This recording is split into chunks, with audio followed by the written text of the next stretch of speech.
কোনো রেকর্ড বইয়ে নাম তুলতে নয়, উদ্দেশ্য নয় সামাজিক যোগাযোগ মাধ্যমে ভাইরাল হওয়া। ঢাকা থেকে সাইকেলে করে 200 কিলোমিটার পথ পাড়ি দেওয়ার এই গল্পটা এক অসহায় বাবা।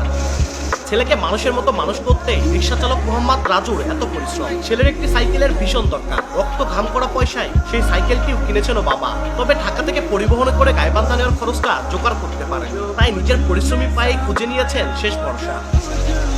ছেলে রিজওয়ানের জন্য কেনা সাইকেল সমেত বাসে করে আসার জন্য 3000 টাকার প্রয়োজন ছিল রাজু, তবে পকেটে সাকুল্যে 2500 টাকা। আপাত দৃষ্টিতে মনে হতে পারে 500 টাকা এমন, তবে ওই 2500-এর মধ্যেই যে পরিবারের ঈদের খরচের সমীকরণ মেলাতে হতো রাজুকে। তাই 200 কিলোমিটারের কষ্টসাধ্য সাইকেল যাত্রা সিদ্ধান্ত নেন তিনি। আমি চিন্তা ভাবনা করিয়া খাটিখুটি করিয়া কিছু টাকা সংসারে দিয়া তারপরে কিছু টাকা আমার পোলার লাইগা ব্যবস্থা করিয়া আমি একটা দুঃখ করিয়া একটা ছোট সাইকেল কিনছিলাম হাউস করিয়া। সাইকেলটা বাড়ি নিয়ে আসার জন্য আমি আবদুল্লাপুরে আসলাম চরিয়া। আবদুল্লাপুরে আসি আমার কাছে সাইকেলটার দাম টিকিট চাইলে 2000 টাকা, আমার কাছে আছে 2200 টাকা। এই 2200 টাকা দিয়ে যদি টিকিট করি তাহলে আমার ভাই পোলাপান খাবি গিয়ে সাইকেলটাও নিয়ে যেতে পারবো না।